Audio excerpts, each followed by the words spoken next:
Merci public. Bonsoir. Rebonsoir. Professeur. Alors, t'es où? Excusez-moi. Monsieur. Oh, mais doucement! Quoi? Oh. Bonsoir. Voilà.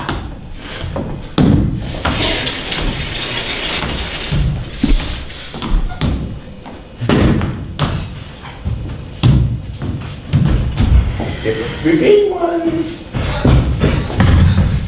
Alors, on m'a pas prévenu, c'est maintenant.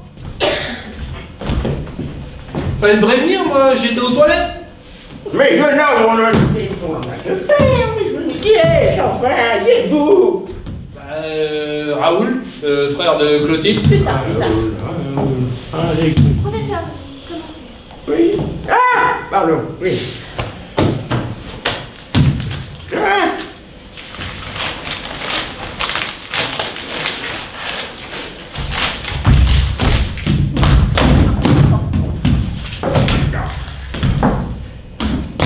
Chapitre 9. Macroanalyse et cinquième loi fondamentale.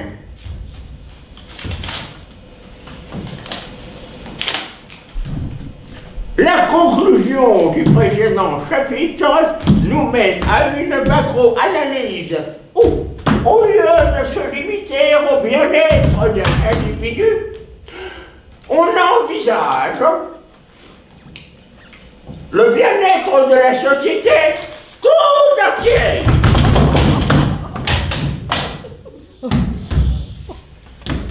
Merci.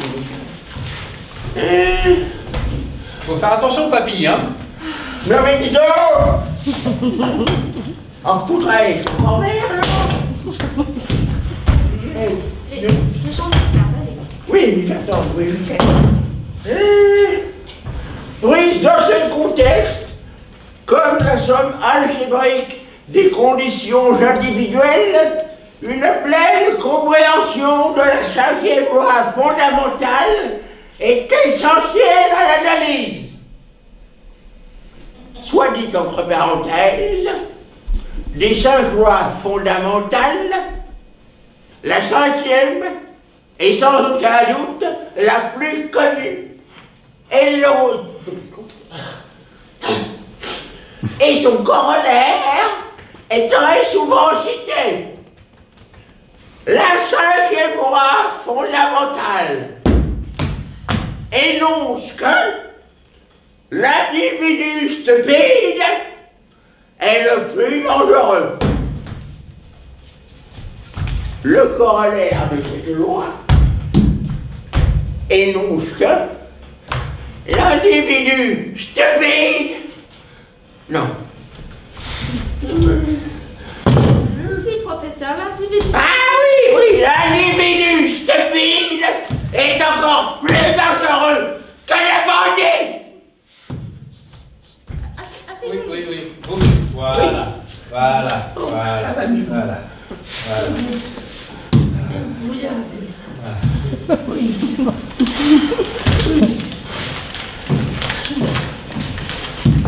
Continuez. La formulation de la loi et son corollaire, comme en parlait mon collègue, révèle encore la micro-analyse, comme on l'a dit. Cependant, la loi et son corollaire ont des conséquences non négligeables sur la macrostructure. L'essentiel à retenir est ceci. Les papilles. C'est pas possible, ça. Résultat de l'action d'un parfait bandit, l'individu qui se situe sur la ligne OM de la figure 2 est purement et simplement un transfert de fortune et ou de bien-être. Après l'action d'un parfait bandit, le bandit dispose sur son compte d'un plus qui équivaut exactement au moins causé à autrui. la société dans son ensemble ne s'en porte ni mieux ni plus mal. Si tous les membres d'une société étaient de parfaits bandits, la société stagnerait. Mais on y constaterait d'autres désastres majeurs.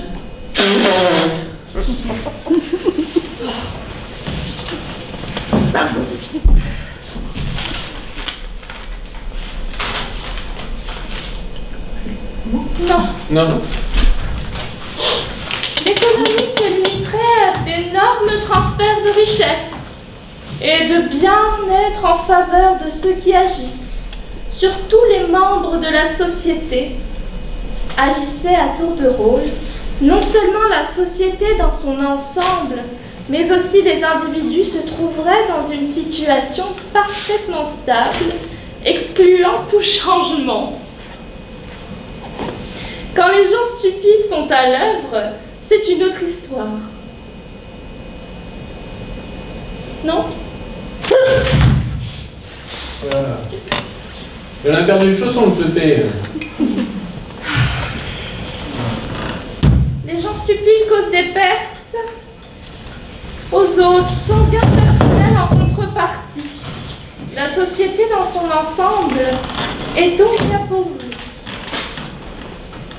Le système de comptabilité qui s'exprime sur les schémas de base montre que si toutes les actions des individus se situant à droite de la ligne pomme... Mais il est où le schéma 3 là? Là-bas. Amenez-le. Amenez-le. Allez, plus vite, mon cul. Ah, mais c'est pas moi qui dois faire ça normalement. Oh. Comme vous dites. Ah. Allez papy, au moins tu vas servir à quelque chose. Professeur, s'il vous plaît.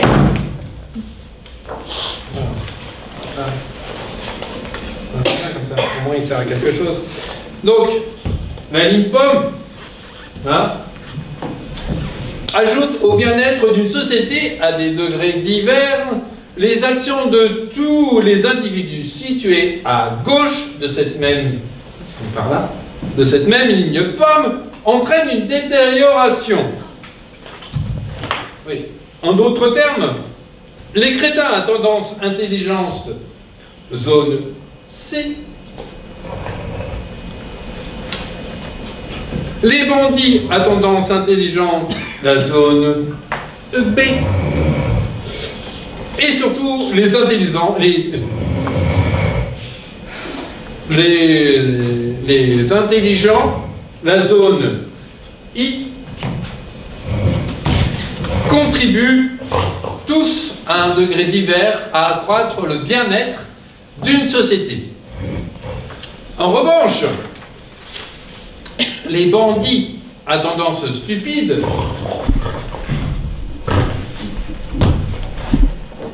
la zone BS et les crétins à tendance stupide la zone CS.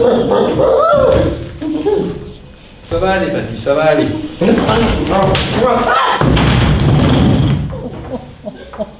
Au moins, il ne tombera pas plus bas.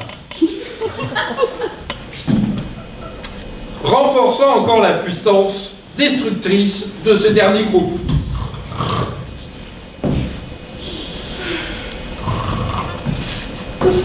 Je sais, merci. Ah, j'ai cru que c'était lui, donc...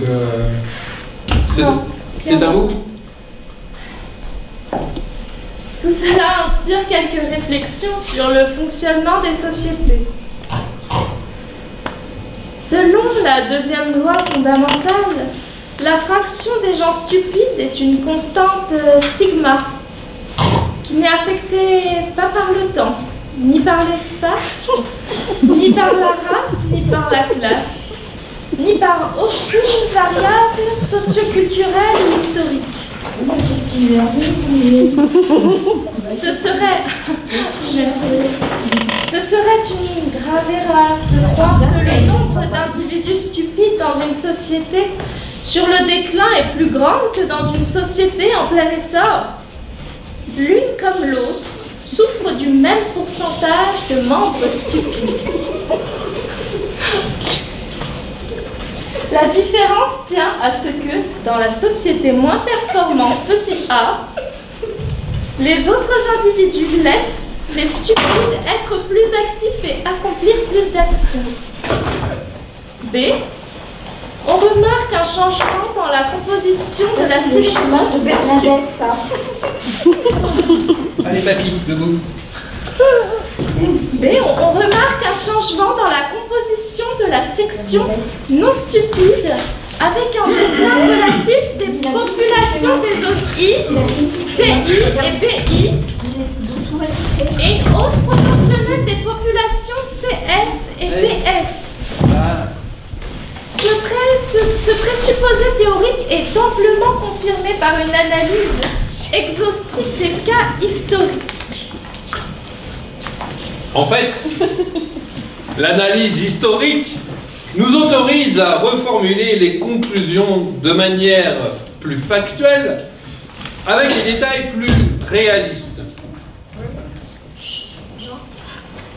Que l'on envisage l'Antiquité, le Moyen-Âge, les temps modernes ou l'époque contemporaine, on est frappé de constater que tout pays sur la pente ascendante a son inévitable fraction sigma d'individus stupides.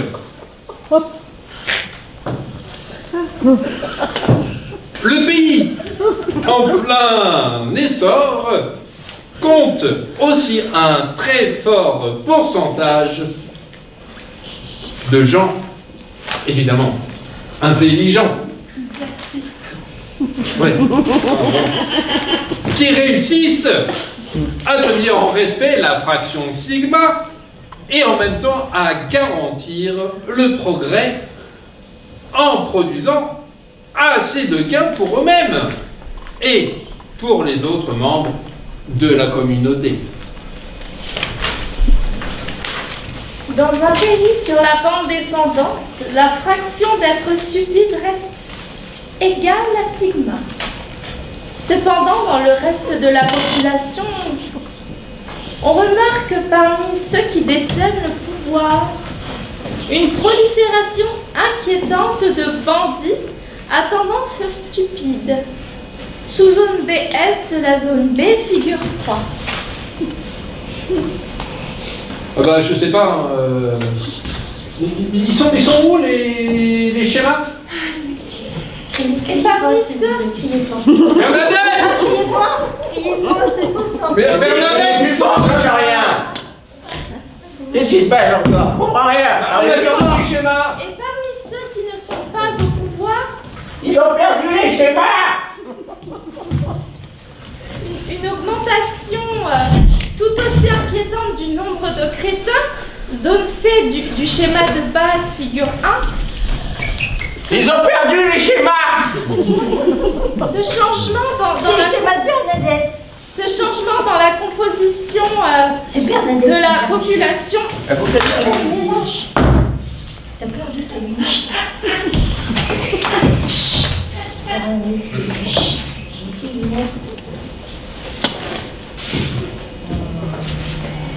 Ce changement dans la composition de la population non stupide renforce inévitablement la puissance destructrice de la fraction sigma et le déclin devient inévitable. Et c'est la Chorlie. C'est la Chorlie. Un joli comme dit le général. C'est la Chorlie.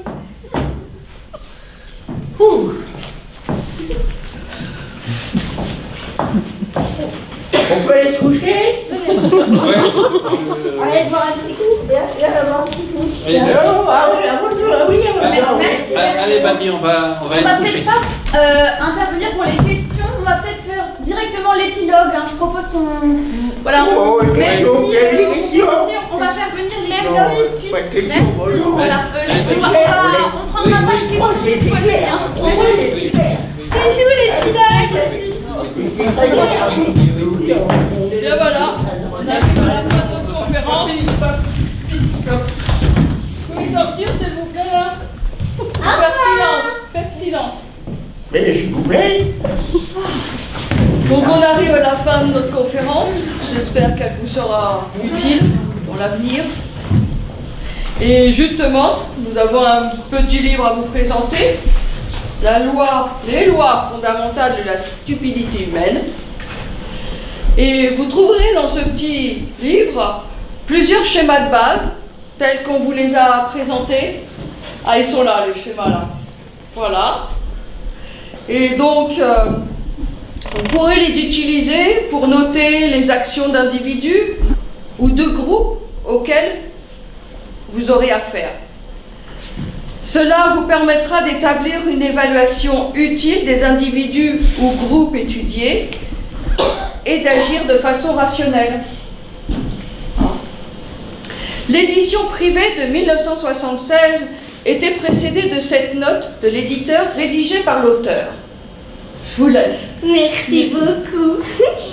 La maison d'édition des Mad Millers n'a imprimé qu'un nombre limité d'exemplaires de ce livre qui ne s'adresse pas aux gens stupides, non, mais qui s'adresse à ceux qui ont parfois affaire à ces gens. Ça arrive plus souvent qu'on ne le croit. Oui, on en rencontre régulièrement. Ça a déjà dû vous arriver aussi. Il est donc superflu de préciser qu'aucun de ceux à qui ce livre sera offert ne saurait se situer dans la zone S du schéma de base. Néanmoins, comme la plupart des choses inutiles, il est bon de l'écrire noir sur blanc.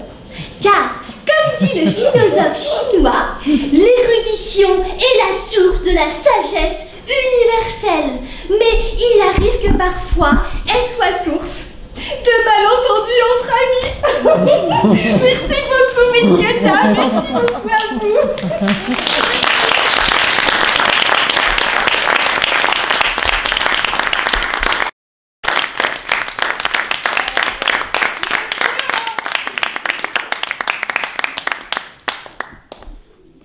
Mais oui, venez tous.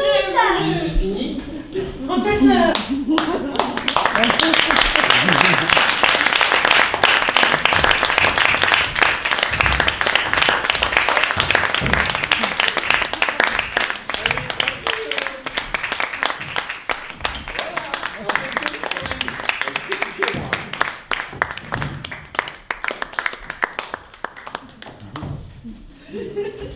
Bravo.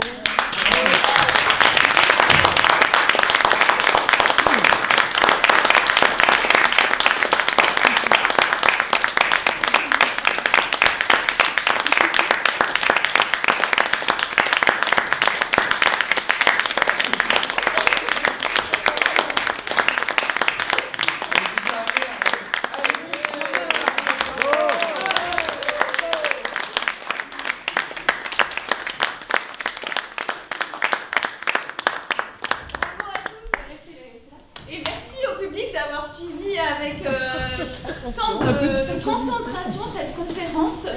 Donc on ne va pas ouvrir les questions, hein, voilà. Mais on pourra échanger après, bien sûr, avec grand plaisir. Et félicitations aux comédiens pour ceux qui étaient venus l'année dernière. Donc les comédiens étaient vraiment en lecture. Là, je ne sais pas si vous êtes rendu compte, mais il y a certains comédiens qui ont travaillé sur leur personnage vraiment avec, comment dire, avec persévérance, qui sont entrés dans les personnages et qui ont décidé de vraiment apprendre et incarner ces différents professeurs. Et félicitations à tous.